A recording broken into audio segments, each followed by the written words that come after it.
And I go to this COP thing, and I find people very active and trying to convert. For me, it's too late. Because people there are coming with very limited power. Not that they are not convinced, by the way. Many of them, they are super convinced what you're talking about. But at the end, they are playing function. I mean, they have a role expected from them to do it, and they have their own limitations. For me, we can't negotiate multilateral diplomacy without understanding people's interests. One of the problems we have in negotiating multilateral diplomacy and engaging civil society, I'm coming from a civil society background, the civil society, they think the debate is about international development. And the debate is not about international development. I've seen this in the post-115, for example. You see it in the Sustainable Development Goals. The debate between member states is about international relations. So the debate is not about what's more important than what. For example, this is not a debate between technical experts in different issues that they are going to debate what's the best shape to get this recommendation or this goals for SDGs. It's not about that. Of course, in the open working group, for example, in the SDGs, it was open for 15 months for all experts from all over the world to come to the United Nations and debate. That was great. It was very open. But we still have one more year to go. And this year, the debate will be New York-based, diplomat-led. So they will be negotiating. And it will be less about international development, as we know. It will be less about the issues and very much about the engines. So many of the civil society groups, when they come, trying to influence processes, they think about, my case, I work in youth issues, I think about youth issues. Youth are important. 1.8 billion out of the whole population, and they're 25 years old. And it's a very convincing narrative that you can use to convince them. But most often that, I'm ignoring two key elements. Ignoring where the decision is being made. And second, what is the national interest of different governments who are willing to champion for this issue and take it forward? Intergovernmental negotiations, you can make the loudest voice outside the room. But once they close the room, this is an intergovernmental process. And governments are going to negotiate. So you have to make your choice, whether you are going to make a louder voice or you are going to take a strategy that is going to influence the process. And I'll tell you something totally different, not about the climate change, about the Sustainable Development Goals. There are a few elements if you want to influence this process. After it became diplomat-led, New York-based, it's no longer about the technicalities. It's no longer about the technical aspect of any certain oceans or sexual and reproductive health or whatever issues was involved in the 17 goals. Number one, if you want to influence that, you have to come with a concrete message. A set of recommendations, concrete ask, very concrete. Because you can't champion for issues. Negotiations, you have to champion for text. And that, of course, comes with an issue. But you can't keep talking about why youth issues are important, youth are important, youth are the future. Nobody will disagree with you. And advocacy, if nobody disagrees with you, you should know that you are doing the wrong thing. Because they have to disagree with you. Otherwise, I mean, you are wasting your time. You're just being too general to the point that nobody is going to really take what you are talking about. Nobody will disagree with me that we should protect the planet. We should work for sustainability. We should take care of our youth. I mean, everybody will agree with that.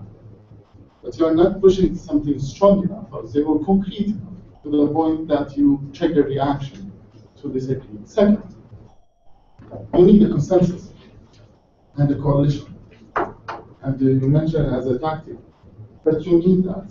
Because with civil society groups, for example, if you go individually, nobody will take this, whether at the national level or at the global level. And you have to build this movement. I think the climate change has done a lot of good work in building this movement.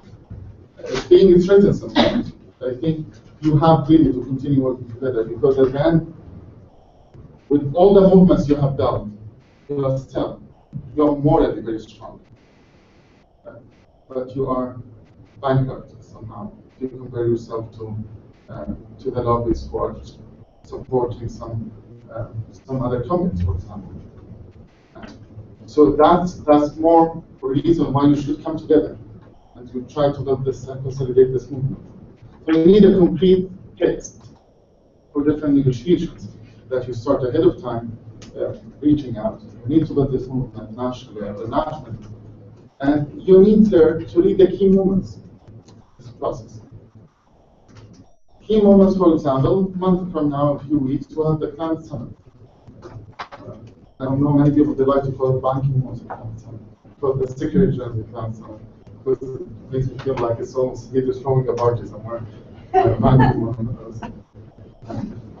So that's one of the moments. You have Lima another moment. And one of the problems with the climate change negotiations, everybody's talking about Paris.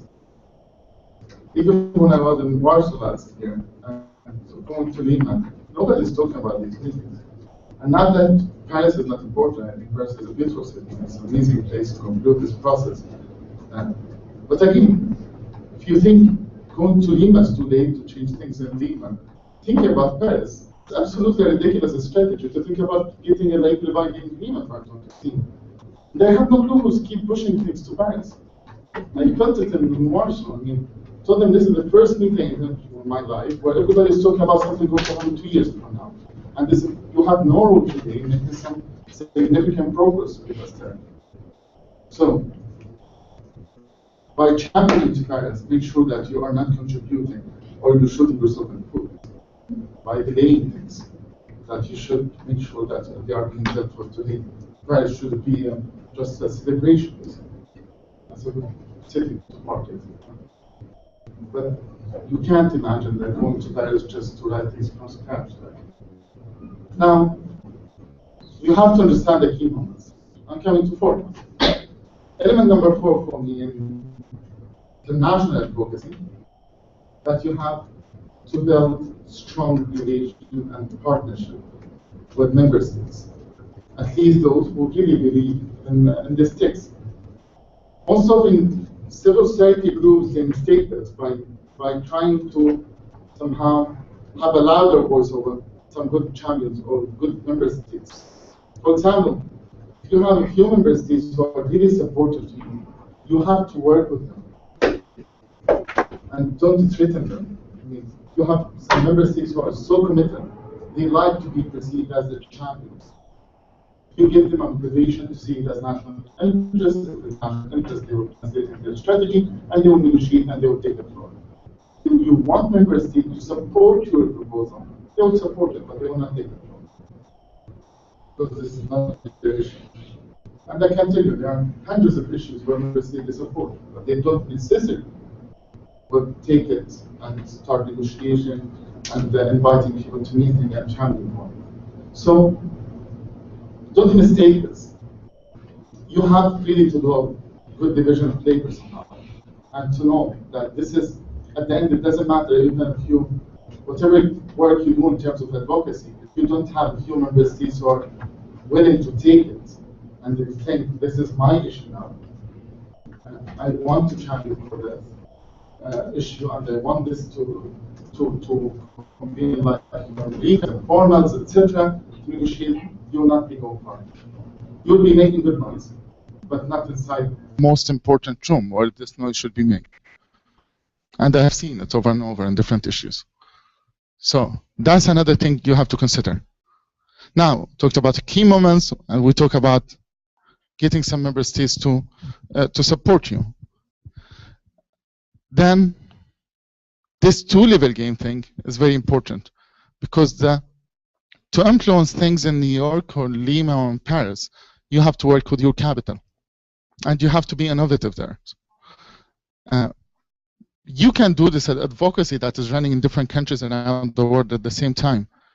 But you can also be very specific about targeting some politicians, some ministers at the national level, and here where the grassroots advocacy comes as well as important. By the way, something, I mean, I'm always surprised when I read about advocacy or that there are not much work has been done, by the way, to talk about international advocacy in terms of influencing international processes and multilateral processes. There are plenty of good work been done, but not solid work when it comes to talk about how to influence SDGs, MDGs, post-MDGs. That's still recent somehow in terms of literature. There are plenty of good work about how to do that at the municipality level, at the local level, around one issue, about one law. And of course, I mean, advocacy should be tied to a SMART goal, a specific, measurable, achievable, time-bound somehow, and realistic. But getting some theories behind, I mean, how to do that at the international level, I think it's a global experiment now. And there's no one way to do it. But I'm telling you at least, not a theory, what I'm telling you is my very personal observation about what works and what doesn't work so far when it comes to influencing different processes. So I'll leave it here because I know we have 3 minutes and I prefer to take questions in these 3 minutes.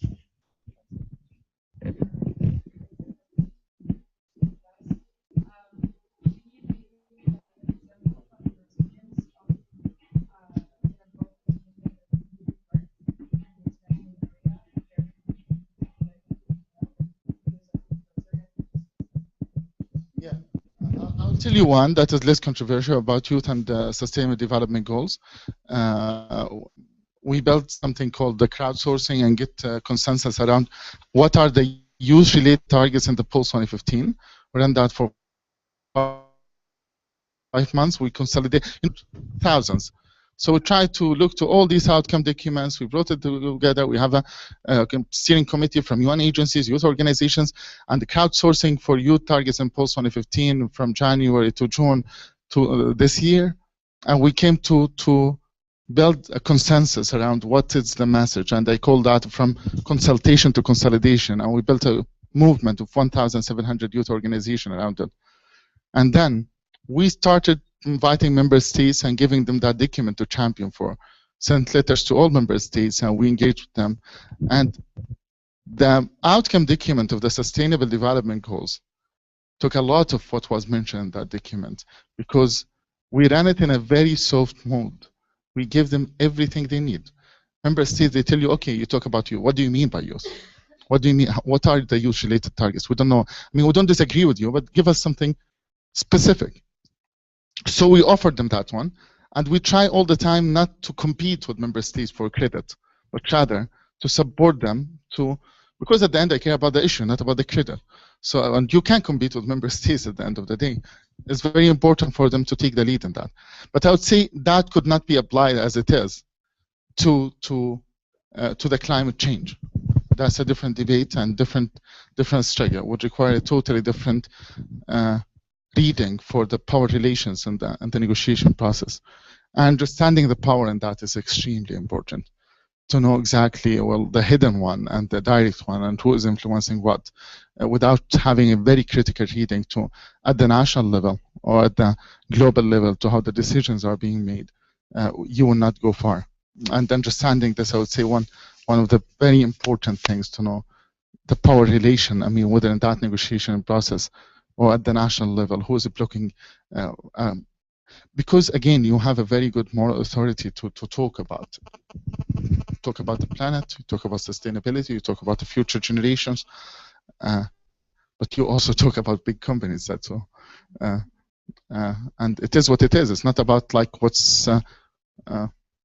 It's not about what's right and what's wrong. It's very much about who is able to influence what. And I think that the challenge you will have ahead of you.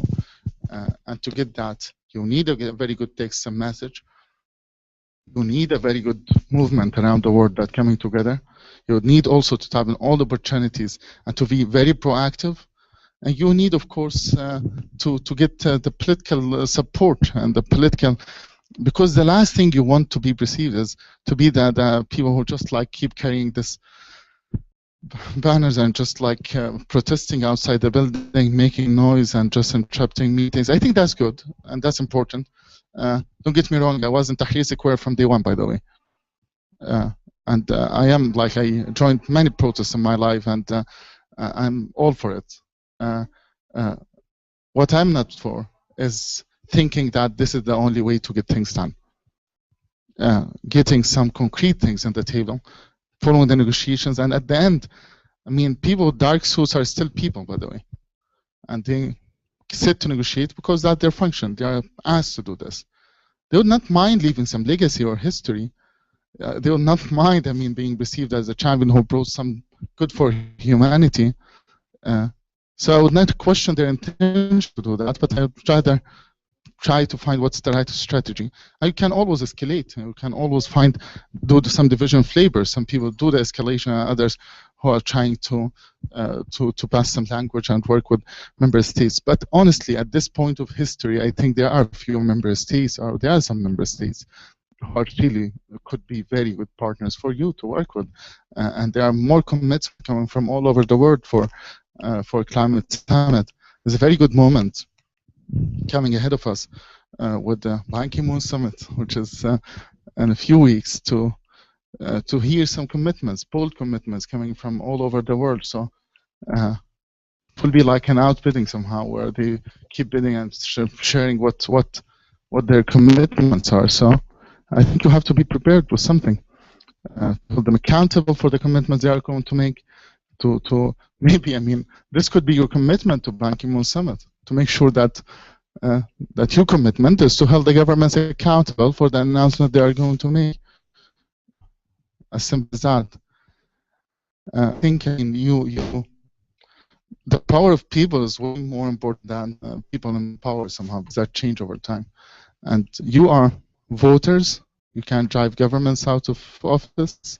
You innovators, you can drive, I mean, and consumers basically. We can drive businesses out of market if you don't want to like or you don't buy their products. So realizing people's power, I think, is also comes with what you mentioned, is the education, and there are a lot of actions could be done at the very grassroots level to educate, but to make this shift politically has a different logic, and from the national level to the global level. There are plenty of opportunities now, so just I wanted to share with you my very candid how assessment to how things work from my limited experience in this process, but I wish you all the best.